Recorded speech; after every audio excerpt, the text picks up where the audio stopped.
오소서 성령님, 한 주간 안녕하셨어요? 극한 더위 속에서 지내시느라 수고 많으셨습니다. 뜨거워도 너무 뜨거웠는데요. 이렇게 뜨거운 날씨 때문에 모든 것이 안 좋기만 하면 너무 억울하잖아요. 그래서 좋은 게 뭐 있을까 찾아봤더니 그래도 우리 성당이 태양광 설치 하나는 잘했다는 생각이 들었습니다. 뜨거워서 돈은 벌고 있습니다.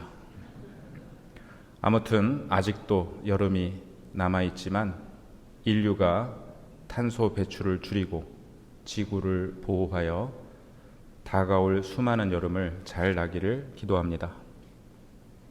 지난 주일에 우리는 예수님께서 5,000명을 먹이신 기적 이야기를 들었습니다. 이번 주일에는 물 위를 걸으신 이야기를 듣습니다.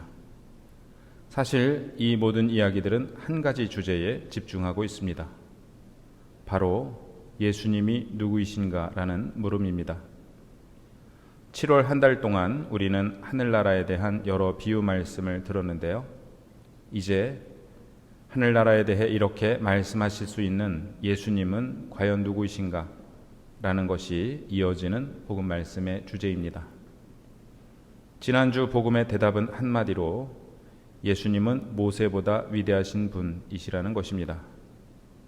모세는 이스라엘 백성을 이집트에서 데리고 나와 광야에서 만나를 내리게 하여 그들을 먹였습니다. 예수님은 새로운 이스라엘 백성을 모으러 오신 분입니다. 5,000명을 먹이신 후 남은 조각을 모으자 12광주리에 가득 찼는데요. 여기에는 예수님께서 이스라엘의 12지파를 당신께로 부르고 계시며 그들 중 누구도 잃지 않기를 원하신다는 의미가 들어 있습니다. 이번 주 복음은 한 걸음 더 나아가 예수님께서 하느님의 아들이심을 드러냅니다. 군중을 돌려보내신 뒤 예수님께서는 기도하시려고 산에 오르십니다. 그 사이 제자들이 탄 배는 파도에 시달리게 됩니다. 예수님께서는 새벽에 호수 위를 걸으시어 그들 쪽으로 가십니다. 제자들은 겁에 질려 유령이다 하고 소리를 지릅니다. 갈릴레아 호수는 바다라 불리기도 하는데요. 구약 성경에는 하느님만이 바다 물결 위를 거니시는 분으로 나와 있습니다. 그러므로 새벽에 물 위를 걷고 계신 분은 하느님이시거나 유령이라 생각했던 것입니다. 예수님께서는 말씀하십니다. 용기를 내어라. 나다. 두려워하지 마라. 여기서 나다라는 말씀이 중요한데요. 이는 탈출기에서 하느님께서 모세에게 가르쳐 주신 하느님의 이름 야훼를 번역한 말입니다. 이에 베드로는 말합니다. 주님, 당신이시거든 저더러 물 위를 걸어오라고 명령하십시오. 여기서 당신이시거든은 나다라는 예수님 말씀에 대응하는 표현입니다. 우리말 번역에는 당신께라는 단어가 빠져 있는데요. 원문에는 주님, 당신이시거든 저더러 물 위를 걸어 당신께 오라고 명령해 주십시오 라고 되어 있습니다. 저는 이 단어가 중요하다고 생각하는데요.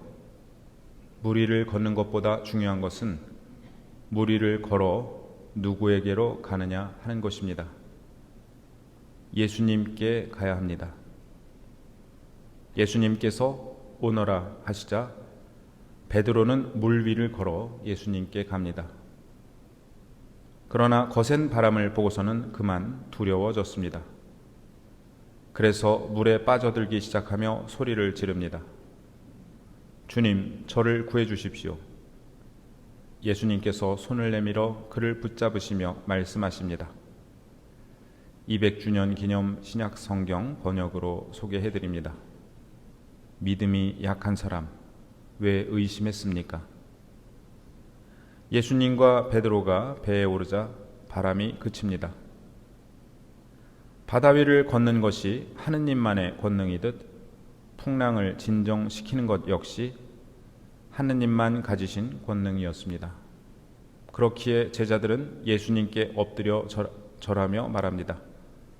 진정 당신은 하느님의 아들이십니다. 오늘 복음에서 풍랑은 시련과 역경을 상징합니다. 우리도 베드로처럼 시련과 역경 속에서도 그것을 딛고 예수님께로 향합니다. 그런데 우리의 시선이 예수님께로 향해 있을 때 우리는 어려움을 딛고 나아갈 수 있지만 어려움 자체의 시선을 빼앗길 때 우리는 그 어려움에 빠져들고 맙니다. 우리가 삶의 풍랑 속에서 가라앉는 이유는 풍랑의 크기가 예수님의 권능보다 커서가 아닙니다.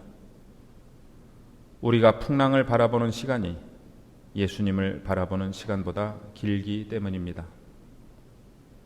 예수님은 언제나 우리와 함께 계십니다. 그러나 우리는 예수님께보다 풍랑의 마음을 빼앗기기 쉽습니다. 우리의 시선이 지금 어디를 향해 있는지, 누구를 바라보고 있는지 살펴야겠습니다. 또 한 가지 중요한 것은 우리가 예수님께 어떤 역할을 드리고 있느냐 하는 것입니다. 예수님이 우리의 목적지입니까? 아니면 우리에게 다른 목적지가 있고 예수님은 우리를 거기까지 인도해 주시는 가이드 역할만 하실 뿐입니까? 우리의 목적지는 행복입니까? 그리고 예수님은 우리가 행복해지기 위해 도움을 주시는 분입니까? 아니면 우리의 최종 목적지는 성공입니까? 예수님은 성공을 위해 우리를 도와주셔야 하는 분입니까? 아니면 예수님이 우리의 최종 목적지입니까? 베드로 사도는 청합니다. 주님, 당신이시거든 저더러 물 위를 걸어 당신께 오라고 명령해 주십시오. 예수님은 죽음과 혼돈의 상징인 바다 위를 걸으시는 분이지만 우리는 똑같은 능력을 청하는 것이 아니라 그것을 딛고 당신께로 가게 해달라고 청합니다. 우리는 살면서 수많은 기쁨을 경험하기도 하고 슬픔을 경험하기도 합니다. 기도도 하고 봉사도 합니다. 나약한 자신에 실망하기도 하고 다른 사람에게서 상처를 받기도 합니다. 예수님은 그 기쁨과 슬픔을 통하여 당신께 오라고 우리를 부르십니다. 기도와 봉사를 통하여 당신께 오라고, 자신의 약함과 상처를 통하여 당신께 오라고 부르십니다. 우리가 그것들 자체에 마음을 빼앗기지 않고 예수님께 우리의 시선을 고정할 때 우리를 향해 마주 오시는 예수님을 향하여 걸어갈 수 있을 것입니다. 한편 오늘 복음에 흔들리는 배는 교회 공동체를 상징하기도 합니다. 오늘날 많은 공동체가 크고 작은 어려움을 겪고 있습니다. 물 위를 걸어 제자들에게 오시는 예수님의 모습은 당신의 소유인 이들을 잊어버리지 않으시고 구하시기 위해 오시는 주님의 모습을 전해줍니다. 만일 공동체가 위기를 겪고 있거나 어려움에 처해 있다면 왜 이런 일이 일어났는가, 어떻게 해결해야 할 것인가를 묻기보다 먼저 누가 여기에 계시는가를 물어야 할 것입니다. 예수님을 배 안에 모셔드리는 것이 가장 우선적인 일입니다.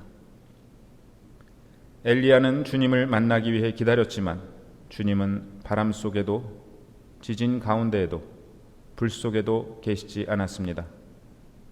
조용하고 부드러운 소리 가운데 계셨습니다.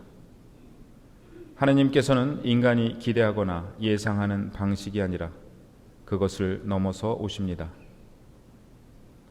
우리가 주님을 부른다고 해서 언제나 구체적인 답을 얻는 것은 아닙니다. 그러나 우리는 언제나 우리에게 대답하시는 분을 얻습니다.